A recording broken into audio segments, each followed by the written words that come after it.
Bestwick, and this is the launch party for my new book from Black Shuck Books, which is called 9 Ghosts. It does pretty much what it says on the tin. It's nine stories featuring a total of 9 ghosts. I think there is a little bit in the story notes where I count up exactly how many ghosts there are, so you can satisfy yourselves of that. Now, I was hoping to show off a copy of the book today, but I haven't received my author copies yet. I know that some of the people who've hey Kate, my wife has just posted there just to let me know that someone's watching this thing. Thank goodness somebody is. So I was hoping to have some copies of the book to show off to people. As I say, my author copies haven't arrived yet. I know that some people who've ordered copies of the book have received it, which is great. I don't mind waiting a couple more days for my copies as long as the readers are. So this is just a little book. It's part of a fantastic series from Black Shuck called the Black Shuck Shadows series, which is a really great brainwave on the part of Steve Shaw, who runs Black Shuck, which is these little mini collections of about 20 to 30,000 words, a lot shorter than your normal than a usual full length story collection would be, which provides this nice little showcase of what an author can do. It's like 99p for the ebook, a £5 for the hard copy version. So it's a great way of sampling authors that you might not be familiar with. So without much further ado, I hope there are other people out there listening to this. So far, I can see 2, and one of them is probably me, and the other one's probably my wife. So I feel a bit daft rabbiting onto the computer in this way. But anyway, so in hope that somebody kind of wanders in a minute or two. Not much else I can say really. This is these are a mixed bag of stories. The earliest ones go back to about the beginning of the 2000s. Oh, hi Ian. Another person has shown up. That's wonderful. Thank goodness. I'm not just screaming into the void, or if I am, someone's actually listening. So the earliest of these stories was written back in the early 2000s and published in various magazines. Let's have a look at some of the remind myself of some of these stories here. A few of these were actually submitted to All Hallows magazine, who used to publish a lot of my stuff in the early 21st century. It feels very, very weird to say that. In fact, none of these stories actually were. One of the stories, Tonight the War is Over, was sent to Christopher and Barbara Roden at Ash Tree Press, and Barbara emailed back saying she really liked the story. It was a really good story, but because it was quite explicit sexually, then she couldn't accept it because she didn't want half of her readership keeling over with coroners, which I suppose is, it's minor consideration. That people can't buy a magazine if they're dead, even a ghost story magazine. But the various other ones here, some of which have appeared on my Patreon, some of which have appeared in one of these. In fact, the Suicide Chairs appeared in the very first book published by this, at the time, brand new Canadian publisher called Undertow Books, who some of you may have heard of. They've gone on to do very well for themselves since. It was Michael Kelly's first anthology, and I'm really hoping I can have something to send Undertow later this year when they've got an open reading period going on. Hello to Tom Johnston, who's just joined us there. Hi, Tom. Glad to hear you're enjoying a different kind of life. Thank you very much. That's absolutely fantastic to hear. So anyway, there's a bunch of stories here. I'm going to read the last one, which is almost the shortest. It's as much a poem as it is a short story, really, and just seemed to lend itself very well for telling itself in verse form. I've been reading Neil Gaiman's book Trigger Warnings, and That's got a number of, well, I suppose of poems really, but I always kind of thought of them as stories told in a different way. There's one called My Last Landlady, which I think is a wonderful little horror story. Just happens to be told in a particular style, and I've had this. I owe this story to the amazingly talented author, poet, artist, and Lord knows what else. She's an amazingly talented, creative person, and you should all be acquainting yourself with the work if you're not already. Jules Denby. Her novel Billy Morgan is one of the darkest and most powerful novels I've read in a very long time. I've read it twice since I bought my copy in 2004. At some point, I'll be ready to go through it for a third time because I think it's an amazing novel, but I find it so intense emotionally that it's like one read will usually suit me for the better part of a decade. But a year or so back, I was a bit stuck for inspiration, and so I sort of put as a Facebook status that my next story would be about a haunted ... and let other people fill it in. There were quite a surprising number of the answers involved sex toys, which is not the story that I'm about to read. Although I did end up writing a story about involving haunted sex toys called The Cabinets of Dr Jarvis, which is up on my Patreon for those of you who sign up to it. And if you've not, it's only it's like $1 a month, or you can go for the deluxe version and pay $5 a month, and you can read some extra content there. Anyway, there were various suggestions. Jules's suggestion was the one that eventually inspired this story, The Cage. As I say, I haven't got an actual copy of the collection with me. Hopefully that'll arrive soon. As I say, I'd much rather wait a couple of days for my copy and have everyone else getting their copies on time. I don't know if you can see the cover here on the screen of my Kindle. That's Steve's artwork for the cover there for 9 Ghosts. Hey, so you saw your comment there. Yeah, really glad you like trigger warnings. I've not really read. I have to admit, I haven't read that much of game and short fiction for all the people absolutely rave about him. I read The Ocean at the Bottom of the Lane a few years ago, but finally got around to reading that collection last year, and really, really enjoyed it. And it's actually encouraged me, as I said, to write this story. What he was doing with poetry and verse, and it's encouraged me to write a few more. So you can blame Neil Gaiman for that. My wife, Kate's laughing off screen there. It's my wonderful better half, without whom she's just over here. Oh no, that would have really horrified you, Kate, without her makeup on. I think she looks beautiful, but she doesn't listen to me about these things. Okay, so this is, without further ado, The Cage. When my mother died, Cheney stoking her last breaths in St Mary's Hospice at 3 a.m. on a Tuesday morning, and I sat beside her, eyes red and gritty from lack of sleep, trying and failing to read a book to help those helpless hours pass. I heard a scratching in the walls. I thought nothing of it at the time. I couldn't go home. My house seemed far too big, empty, silent. I never married. I live alone.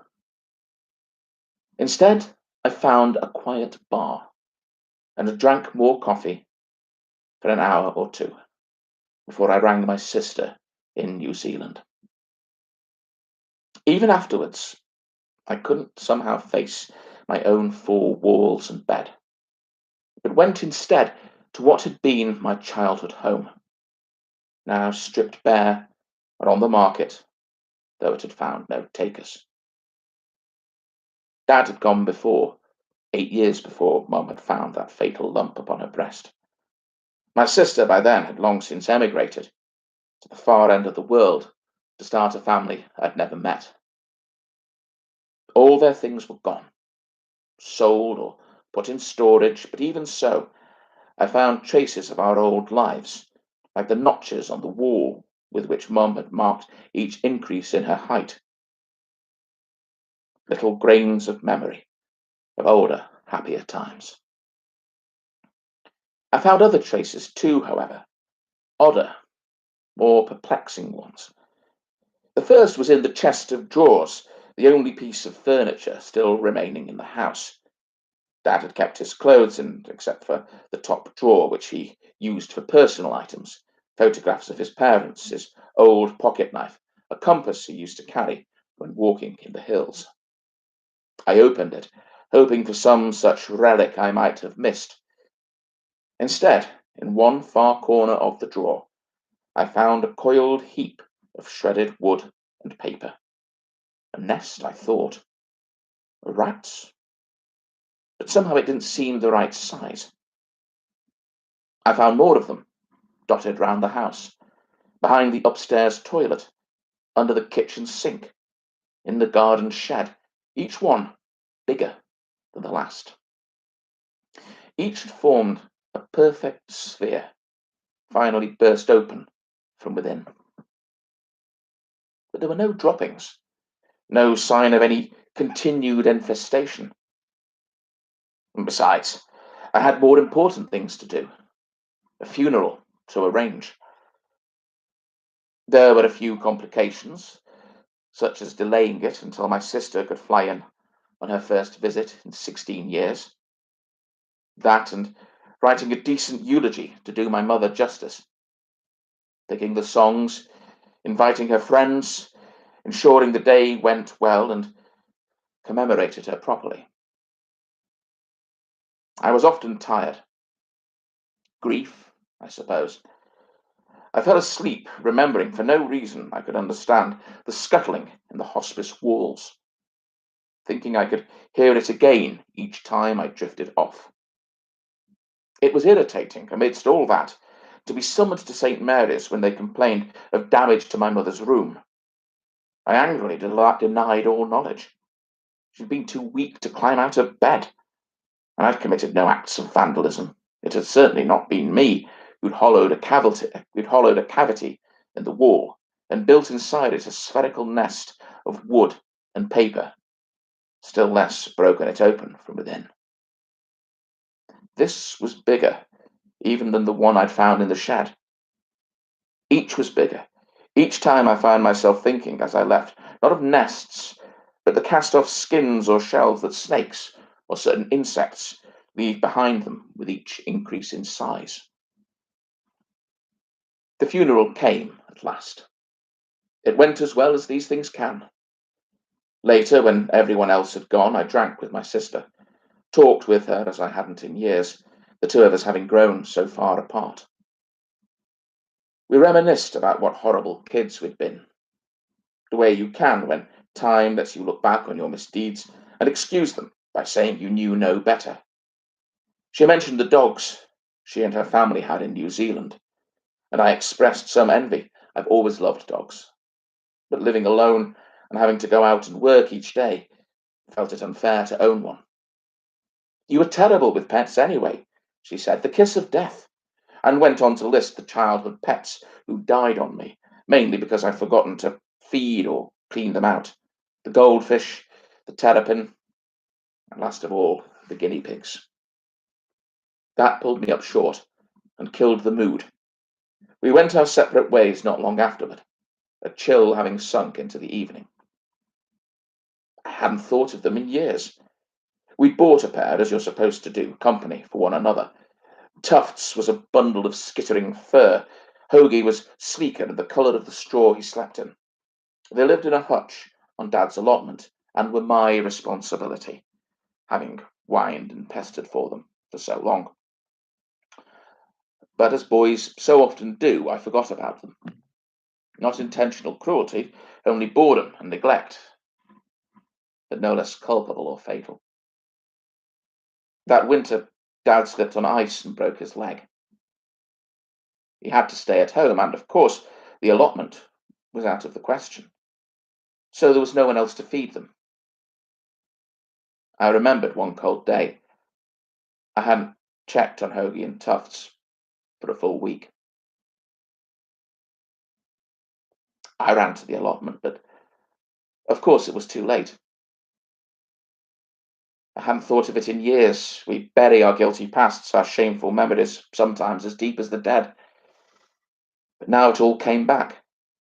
The gnawed wire cage bars of the hutch, the blood and fur clinging to them, the gnawed wooden frame, and the two pathetic, ragged, huddled things that lay with broken teeth in their fouled nests of straw. One, I think, had tried to eat the other.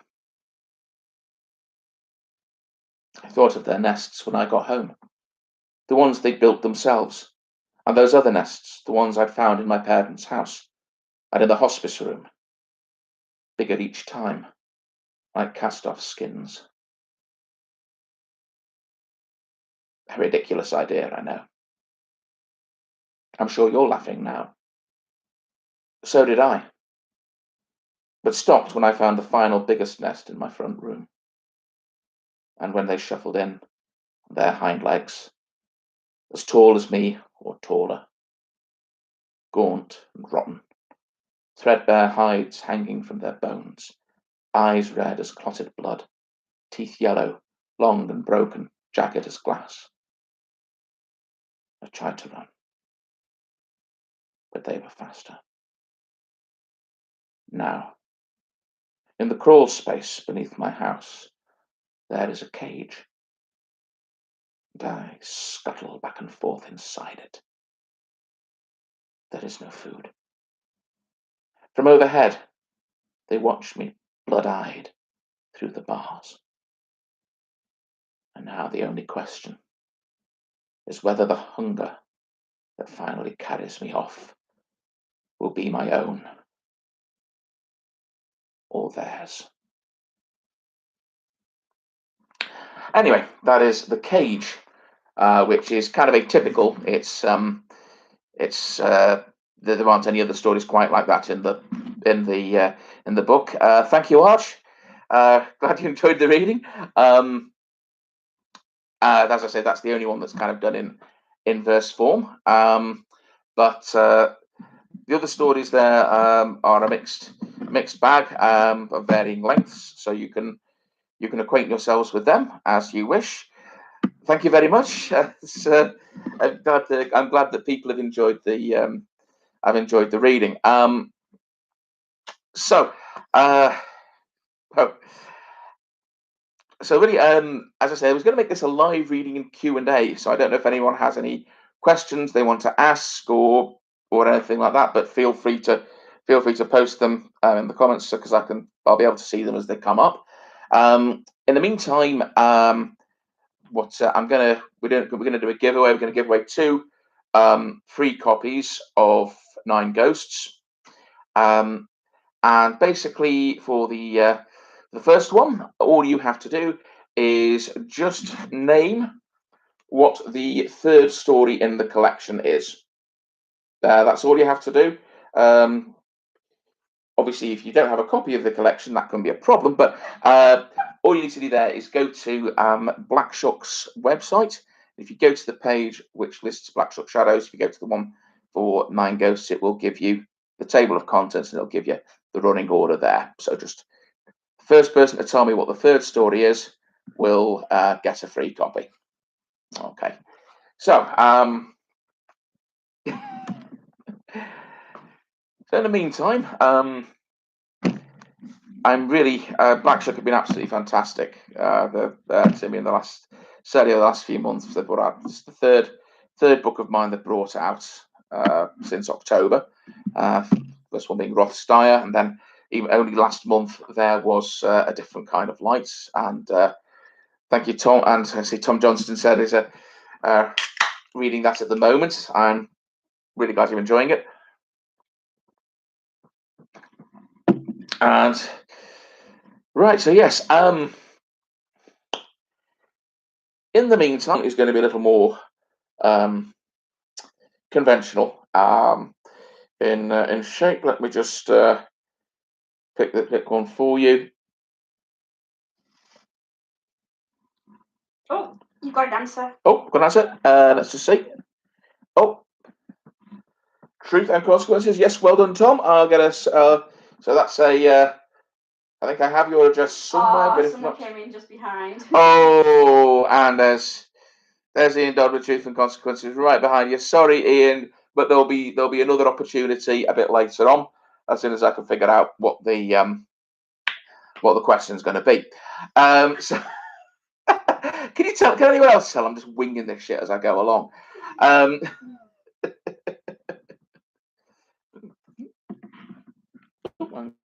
What's this? Just let me check on something here, folks.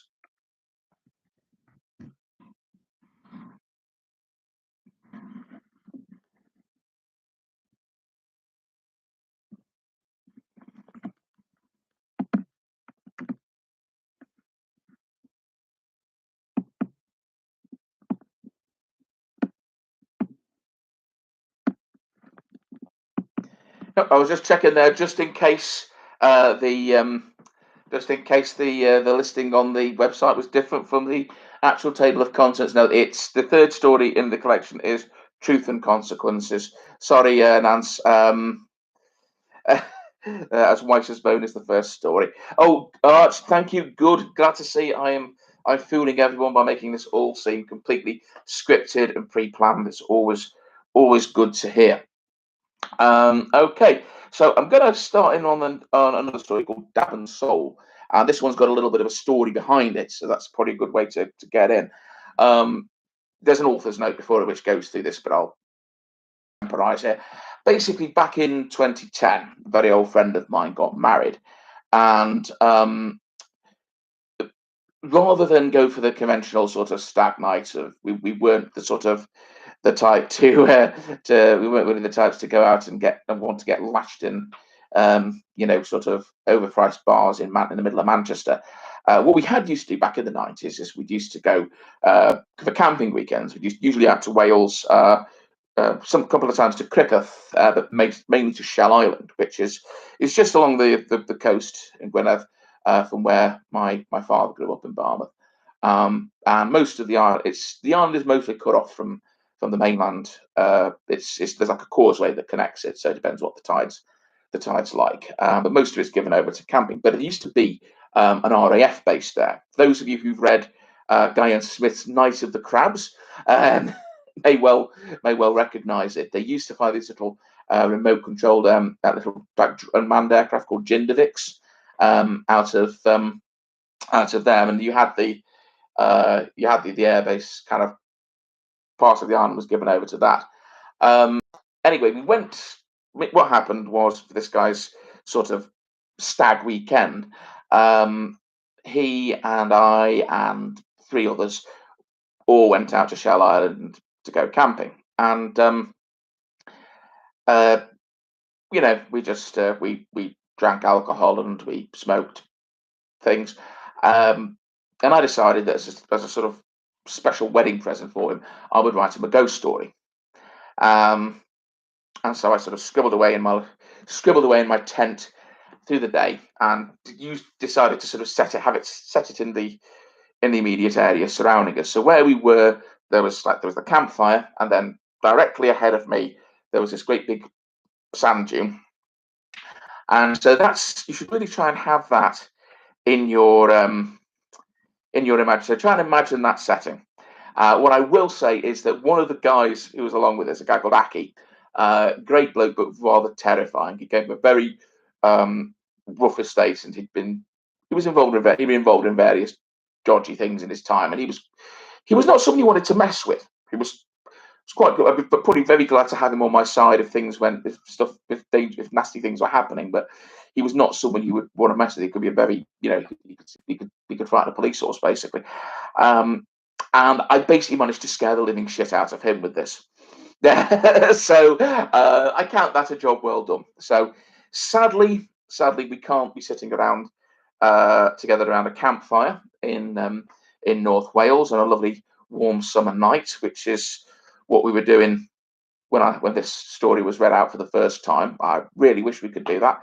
God knows I miss being able to go out and hang with my friends. Again, yes, yeah, I remember when I was going on summer holidays to Cornwall. In fact, so there was a place just had loads and loads of Guy and Smiths with those wonderfully lurid New English Library covers on the book racks. There's a certain guilty pleasure to reading Guy and Smith. I must admit, when I heard he'd passed away, I did actually get a couple of his books in ebook form just to sort of reread them. They certainly weren't great literature, they were pretty entertaining. Although obviously there would be a few bits, being that they were written in the 1970s, that would make a modern reader go, "Oh God!" But yeah, I do have a soft spot. I haven't been to Cornwall in a very long time, and I probably worth going down there again just to see if they've still how many Guy and Smith books they still have in stock. So anyway, without further ado, let us imagine yourself sat around a campfire with this beautiful, starlit Welsh summer sky, great big sand dune looming behind you, while somebody tells you the story of Dab and Soul. Dab and Soul. Yes, those are the names of flatfish, young sir. I'm sure you saw them on the chart hanging up in the restaurant. But there's another name for them, another meaning, I should say. Would you like me to tell you about Dab and Soul? Of course, I'd be happy to. If you just, do you mind a extra little jigger of that vodka there? Thank you kindly. Very kind to let me join you. It's always nice to meet someone sociable. I often go out on these little rambles of the night, always around this sort of time when I can't sleep. I like these parts of Shell Island. Over on the other side, you've got the main building with the loos and the showers, the shop and the restaurant and the arcade, all the mod cons. But out this part of it, it's quiet, unspoilt. Oh, yes, I live here on the island. Over where? There, yes. The old airbase at the end. That's right. Oh, for a few years now. Ever since they closed it down. I was just looking to move to this part of the Welsh coast. Could never have afforded it normally, but there's a little hut in the airbase compound. It's still MOD property, you see. Never know when they might want it back again. And with this island being such a popular tourist spot, all I have to do is keep an eye on things. But yes, I was going to tell you about Dab and Soul. The story goes back to the war. I don't know if this airbase was there back then. Like I said, I didn't live around here until a few years ago. But Dab and Soul were the names of two airmen. Their real names, I think, or was one a nickname? No, it's not really important. In any case, they flew together. A Mosquito fighter bomber. Beautiful aircraft. One of the finest of the war. They both flew in one. Pilot and co-pilot, or pilot and navigator, pilot and observer. Oh dear, I'm really not very good at telling a story, am I? They flew together anyway.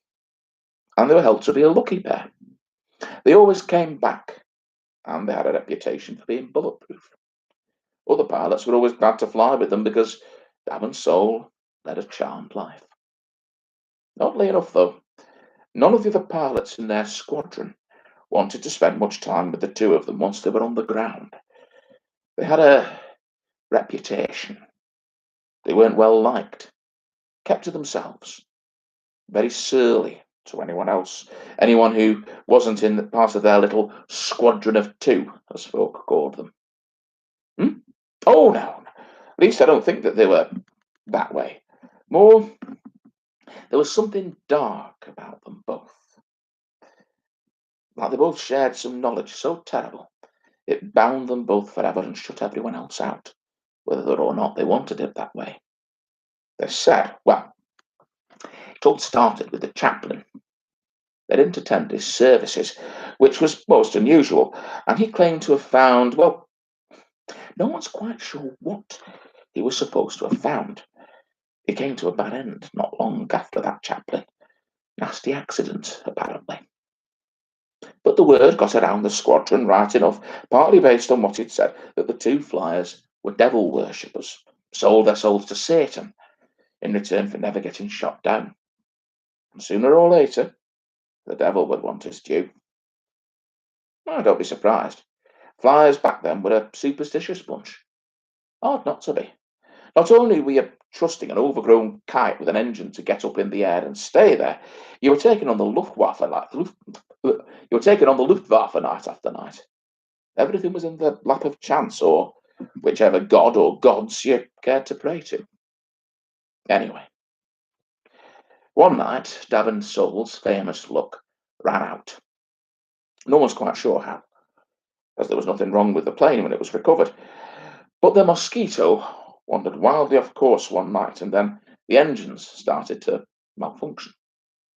Dab bailed out, or tried to, without a parachute. Something must have frightened him, and badly, to make him do that, mustn't it? They found him here on Shell Island, practically buried in the sand by the impact. The Mosquito went down in the Cardigan Bay with Soul still on board. His body washed up in the shallows on the beach the next morning, half buried in the mud. And that was that. The devil had claimed his due. The story was over, or so their squadron thought, and for them, it was. But for other people, well, the fun had just started. 2 days after the crash, it was the night of the full moon. Morning after, they opened the drawers in the mortuary, and Dad and Soul were gone. But later that day, the police got called out here to Shell Island. They'd found more bodies there. 3 bodies this time. One was in the sand dunes, and it was Dab. The other was in the shallows in the mud, and that one, of course, was Soul. The third body, well, they never found out just who he was. They were barely able to determine that it had been a he. They never found all the pieces, and parts were nothing but bones, with teeth marks where they'd been gnawed. They didn't mess around this time. They rushed the bodies to the nearest crematorium, burned them down to ash, and scattered the ashes over the North Sea for out of an old Lysander bomber. I think it was as much out of fear at the impossibility of it all as anything else. There was a war on after all. They'd quite enough to worry about with the flesh and blood Germans as it was. All the same, they made sure they posted sentries on the island on the night of the next full moon.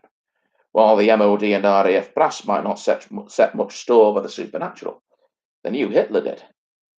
So most of them would know a little bit of that part of the enemy's mindset. And so, of course, they'd have known that the full moon is always a time of great significance in matters supernatural. They stationed one group of soldiers on the beach, a few yards from the point in the shallows where Soul's body had been found. The others, obviously, were in among the dunes, around the place Dad had died. So, you can picture the scene. All these young men, lads really, early 20s at the most, out there in the night, told Christ alone knows what, waiting to face something unlike anything they'd trained for. Clutching bolt-action rifles and Thompson submachine guns, the Americans issued them to certain units, and they fired heavier bullets than the normal Sten gun. They'd knock down whatever they hit, they hoped. Then, the night wind lifts. Above it, the night sky, clear above the blacked-out coast, a spiral of stars like powdered glass. And below, the dunes, the sand milk white in the moonlight. As the wind blows, as the breeze picks up, the surface of one of the dunes starts to thin, sand whispering away into the night. And something black shows under it, the leather of a bomber jacket. The leather of a flying helmet, curled up on his side, like a baby in the womb. It's Dab. His face is hidden by goggles and by the leather mask pilots folded over the lower part of the faces. The wind's half uncovered him, and slowly he starts to move. It's all so still. The sentries can hear the creak of leather and the rattle of falling sand as his arm uncurls and stretches out.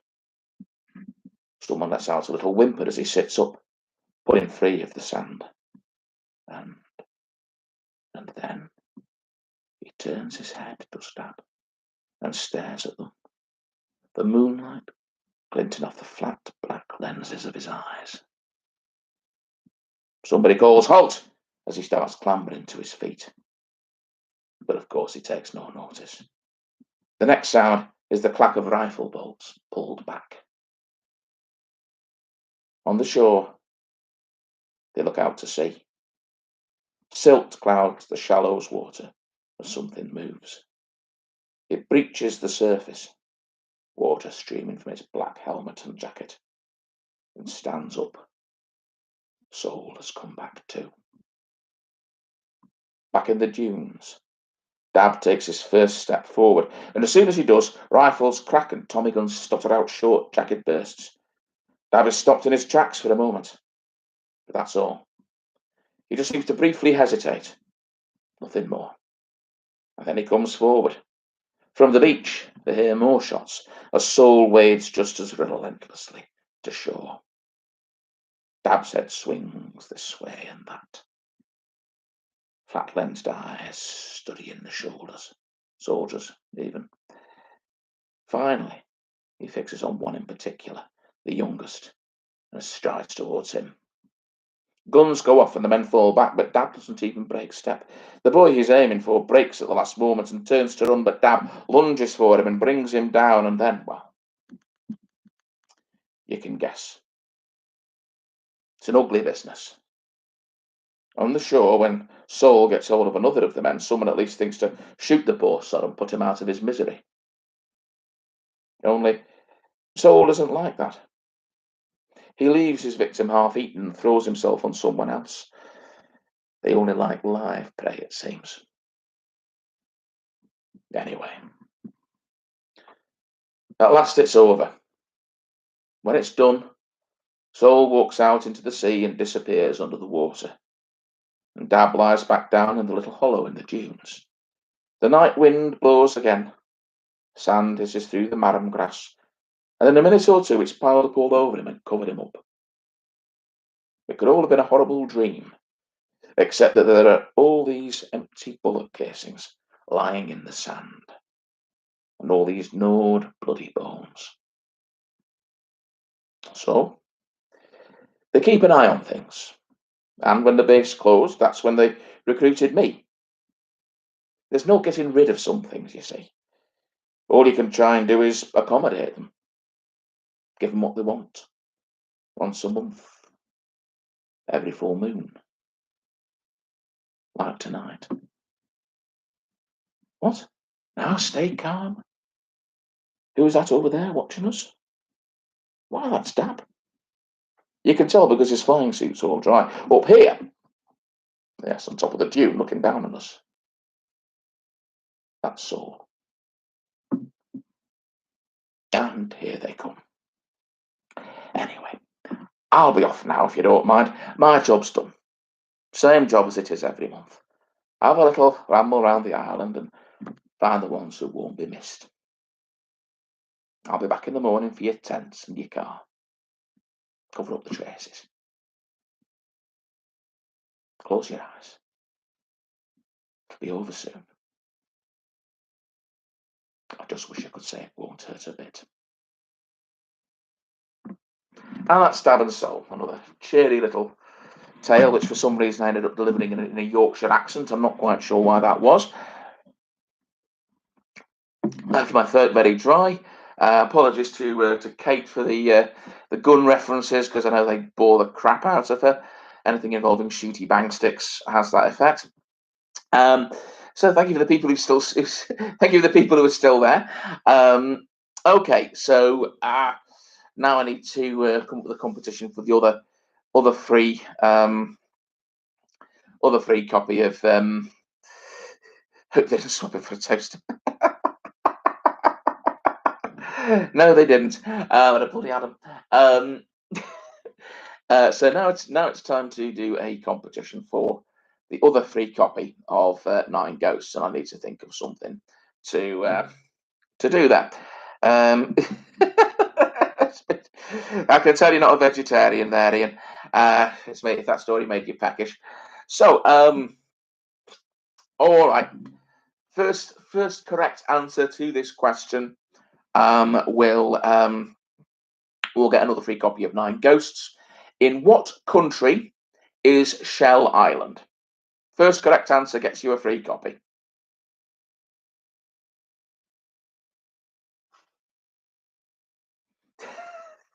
I don't think there's anything wrong with shooty bang sticks, Tom, but Kate tends to fall asleep when. Oh, you got an answer. Oh, have I?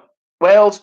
Yeah, well done, Ian Dodd. That's a free copy winging its way to you. So tonight's winners are Tom Johnston and Ian Dodd, both of whom will receive a free copy. Sorry, Sallow Press.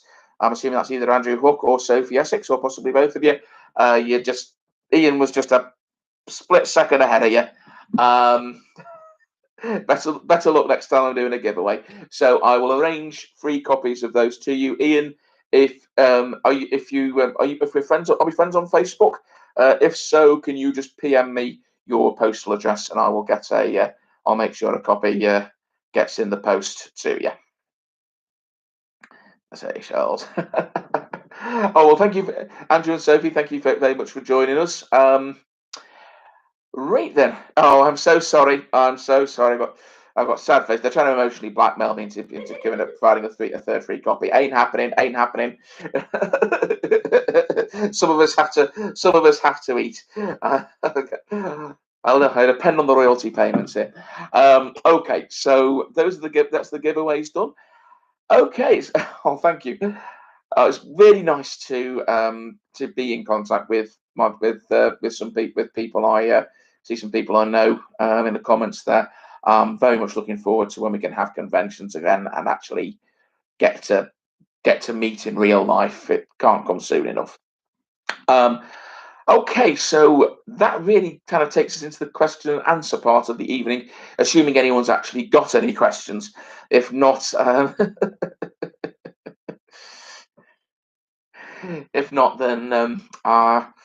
then I think that's probably going to be it for the evening. So I'll just give it another moment in case anyone's got any wants to ask any questions, and then I think that'll be it. So while I'm killing time, I just want to thank my lovely wife Kate for just being absolutely amazing and looking after me and continuing to have faith in what I do even when I don't. Steve Shaw at Blackshook, thank you so much for publishing this book and for the others. Oh, someone's asking Black Road. What about the Black Road? Someone just put Black. Arch Stanton's just has Black Road as a question. Isn't not got any more detail than that. If you mean when the next book's coming out in the series, slightly up in the air at the minute. Supposed to be have a new publisher for the Black Road series, but I need to actually talk to them and find out what's going on, and then see when. What's the book and author? Oh, the book and author I mentioned that I read every 3 years. Question there from 10 years. 10 years, yeah. Well, that book is called Billy Morgan, and it's by Jules Denby, JOOLZDENBY. She's an amazing writer. You should read anything of hers that you can get hold of, be it poetry, short fiction, novels, whatever. It's a very, very, very dark, nightmarish, noirish novel set in Bradford. As for the Black Road book,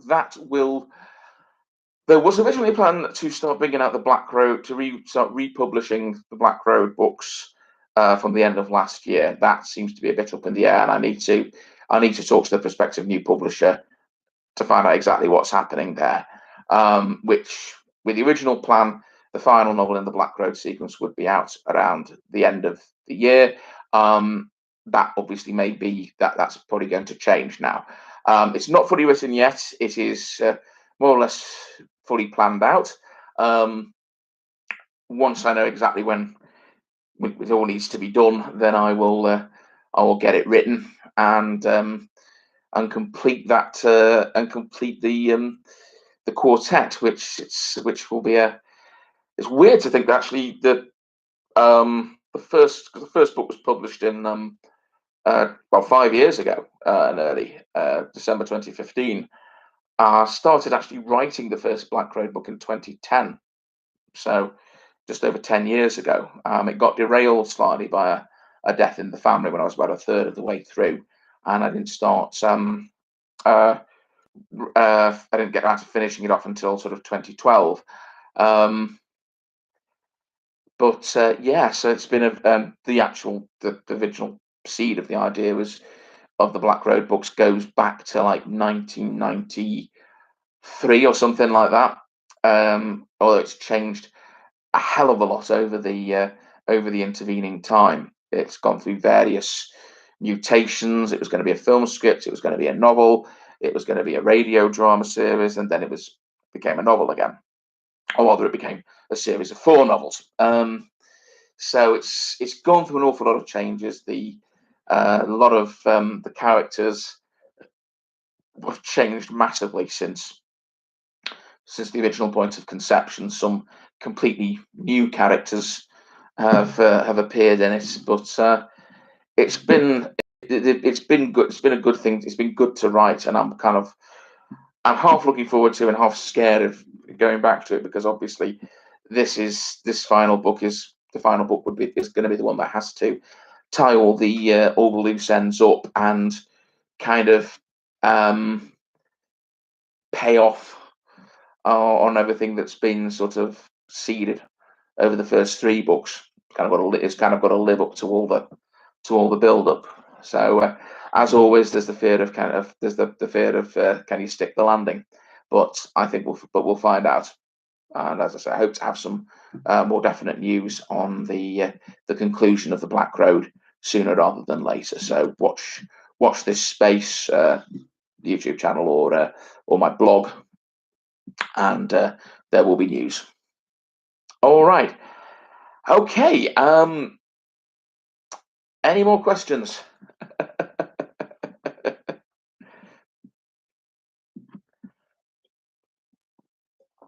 Oh, thank goodness for Pepsi Max. Okay, well, I think that's enough for the evening. So I just want to say thank you to all of you for coming here and logging in on this. You've got another question. Oh, another one? Hi. Hang on. Plans for more of plans for more of Dermot. I did have some ideas for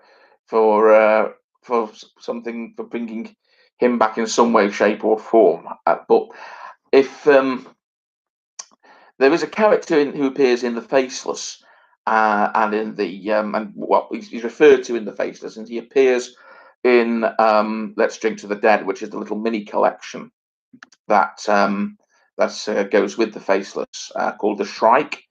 And he's not exactly Dermot, but I think he's related. I think he's a very similar creature to Dermot. But beyond that, again, the whole Dermot thing, just that story really did just kind of shape itself out of the image of that character. And I've sometimes thought that, maybe I did have an idea for a novel that could kind of develop might involve someone like him at greater length. But to be honest, I think he kind of just belongs in that story. Although, as I say, his relatives have popped up in some other things. As for the novella, I mean, I do love working at novella length. It has to be said. It does kind of hit that sweet spot.